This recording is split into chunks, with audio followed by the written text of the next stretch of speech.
Hello friends, myself Dr. Ankita Singh Chakodia, PhD in Biotechnology।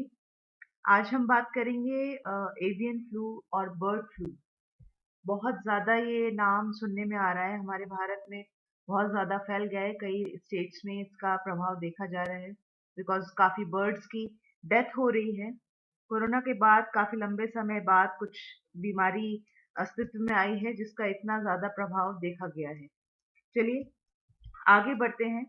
अ, इसके general introduction के साथ अ, देखिए bird flu is not like the it's the first case that is reported in 2021 in Jain. Actually पहले भी कुछ सालों पहले भी ये हो चुका है। 2006 में सबसे पहले बर्ड फ्लू का आउटब्रेक देखा गया था इन इंडिया। उसके बाद कई सारे सालों तक इसका कुछ केसेस बढ़ते घटते गए। इसके अगेंस्ट काफी उपाय भी होते गए मेडिकली, और काफी ऑर्गेनाइजेशंस भी इसके साथ लड़ने के लिए जुट गए थे।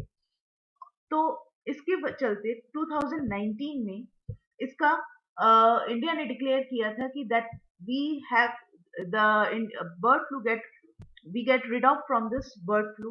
In September 2019, India announced this thing.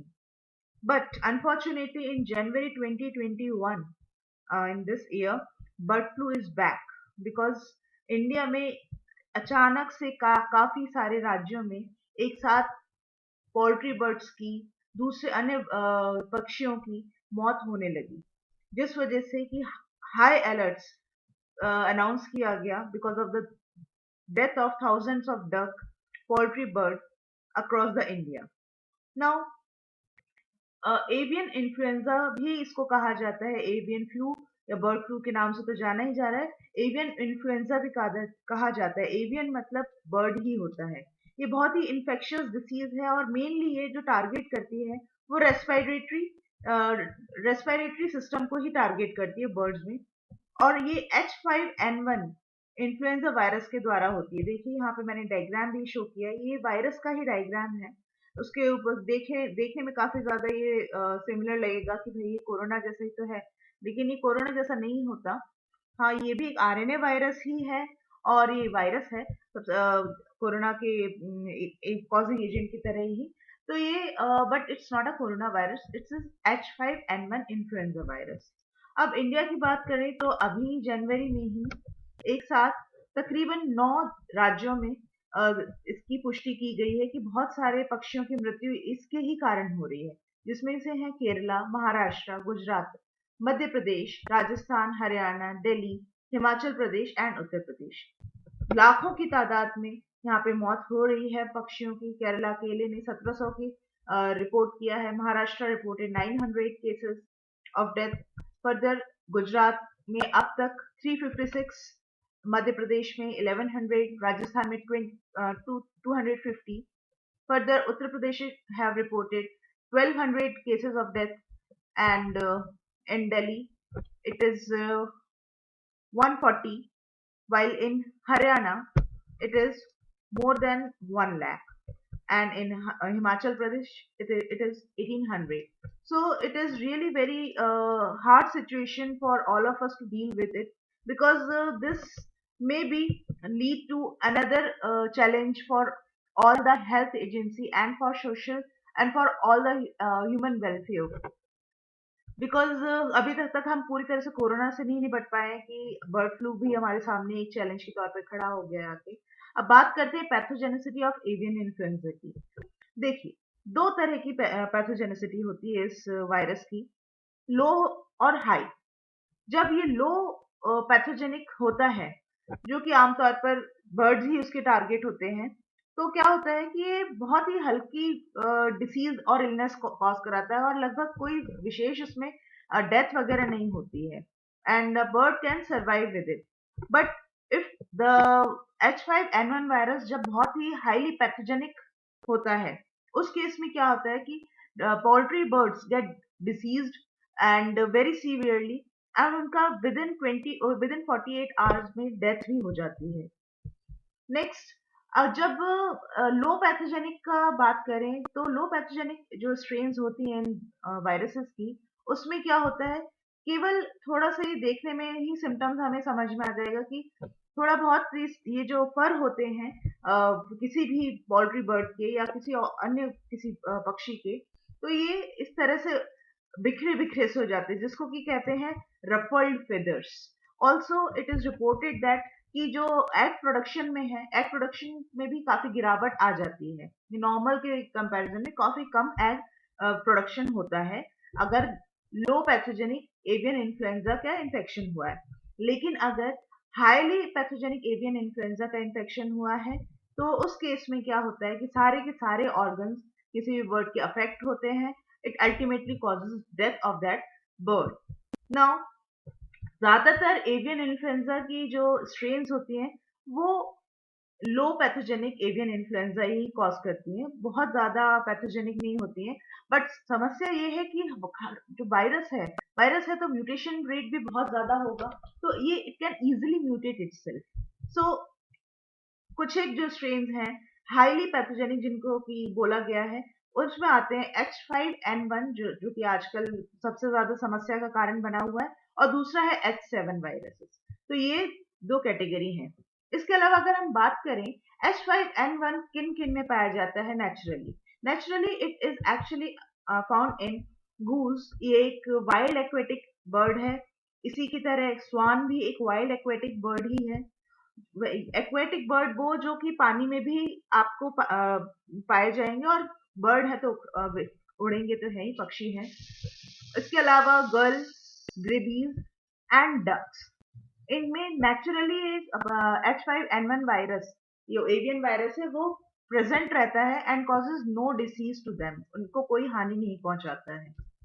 लेकिन यही अगर और हाँ, इसका स्प्रेड जो होता है नॉर्मल जो धरातल पे रहने वाले पक्षियों में, जो या इनके अलावा जो पक्षी हैं डोमेस्टिकेटेड पक्षी जो जिनको पाला जाता है, उनमें किस तरह से इनका स्प्रेड होता है by saliva of these aquatic wild aquatic animal. देखिए मैंने कोशिश की है कि मैं डायग्राम के थ्रू शो कर पाऊं। वाया नेजल सिक्रीशन, इन पक्षियों के नेजल सिक्रीशन से भी ये स्प्रेड होता है। इसके अलावा जो इनके फीसेस, जो भी इनका वेस्ट मटेरियल है, एक्सक्रीटा है, उसके थ्रू भी इस वायरस का स्प्रेड होता है। Moving toward effect of H5N1 virus, इसमें देखिए जैसा कि मैंने बताया वाइल्ड एक्वेटिक एनिमल में एक नेचुरली पाया जाता है and without causing any harm to them. ये मेनली इनके रेस्पिरेटरी सिस्टम में और इंटेस्टाइन में प्रेजेंट रहता है। यहाँ पे मैंने शो भी किया है हर एक एनिमल, हर एक बर्ड के पे शो करते हुए डॉट के थ्रू।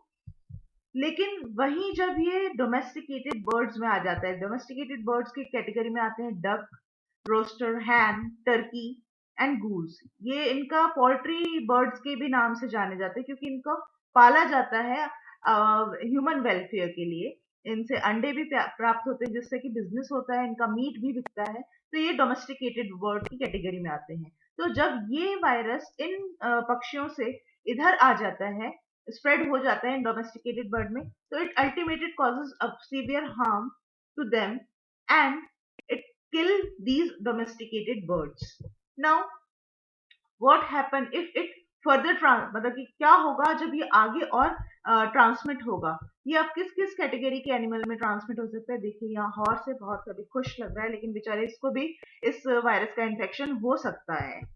इसके अलावा पिग में भी हो जाता है क्योंकि कई जगह हमने यहाँ तो खैर इतना चलन नहीं है, लेकिन विदेशों में देखा गया है कि जहाँ पे पोल्ट्री फार्म्स होते हैं वहाँ पे पिग्स भी, पिग का भी पालने का एक चलन है विदेशों में। तो पिग्स में बड़े इजीली ये ट्रांसमिट कर जाता है। डॉग, अगर कोई डॉग इसका डायरेक्टली शिकार कर ले इस पक्षी को जिसमें ऑलरेडी कुछ है या कुछ इसका मीट खा ले, तो उसमें भी इजीली ट्रांसमिट हो जाएगा। सिमिलरली कैट में भी इसी तरह से ट्रांसमिट होता है। Also it can transmit in human system. So moving toward the category of transmission of H5N1, यहाँ देखा हमने कि डक का हमें एग्जांपल दिया है कि नेचुरल होस्ट ये वाइल्ड एक्वेटिक एनिमल है, वहां से डायरेक्ट यहाँ पे देखिए एग्जांपल मैंने आपको पिछले स्लाइड में भी बताया कि हॉर्स में भी जाता है, कैट में भी जाता है, डॉग में भी जाता है। अब क्योंकि एक्वेटिक एनिमल है तो स्वाभाविक है वहां जो रह रही मछलियां हैं उनमें भी इजिली ट्रांसमिट हो सकता है।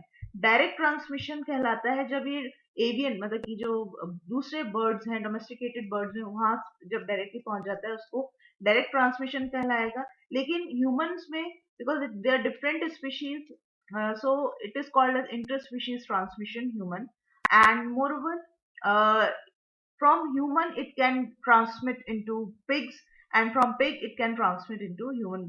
या तो देखिए पिग बिकॉज पीसेस खाता है ह्यूमन का, तो उसके वजह से ह्यूमन के से पिग में आ सकता है, वही पिग से आपका ह्यूमन में भी जाता है। अगर पोर्क वगैरह कोई खाए तो उसके थ्रू भी इजिली जाया जा सकता है।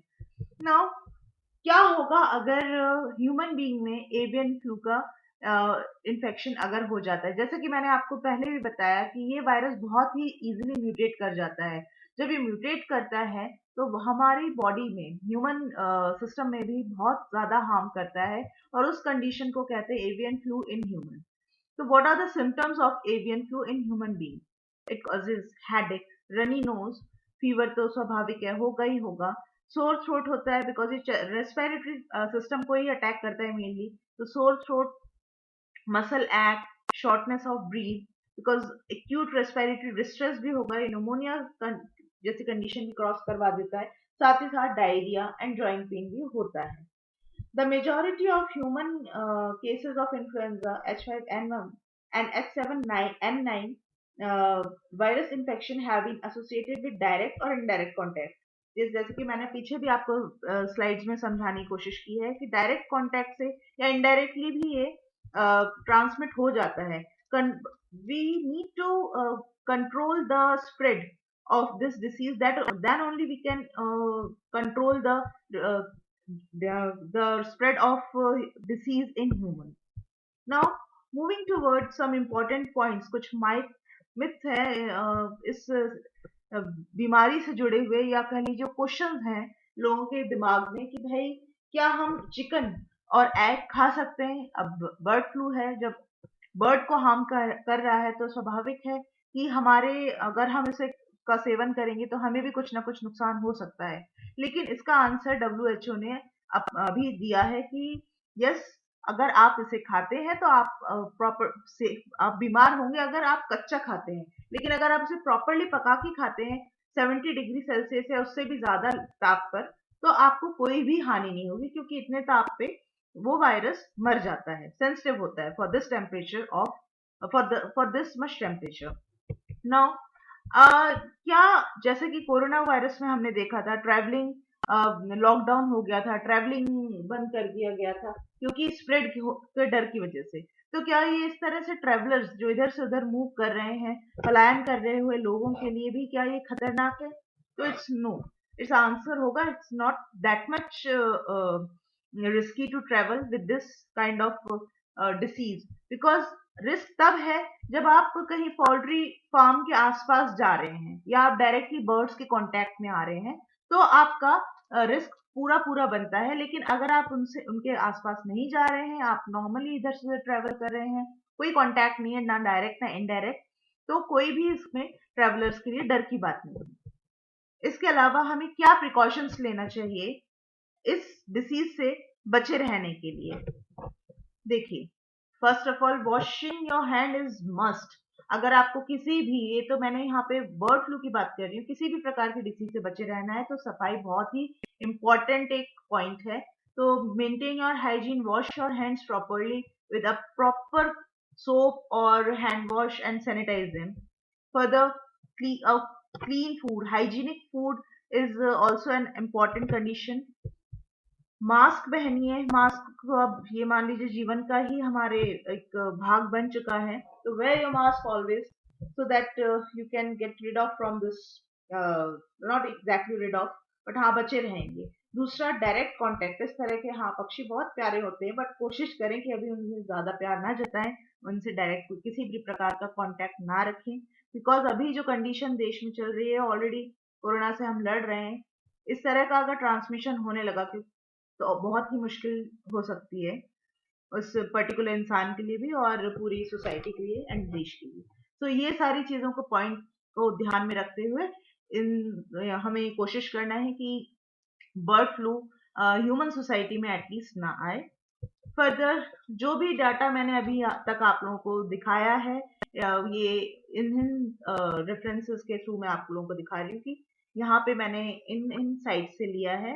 एंड अगर आज का मेरा वीडियो अच्छा लगा हो तो please hit the like button, subscribe my channel so that मैं इस तरह के और इंटरेस्टिंग टॉपिक आपके पास लेके आ सकूं। And share my video with your friends also. And मिलते हैं किसी नए इंटरेस्टिंग टॉपिक के साथ में। Till then, stay safe, stay blessed, bye bye.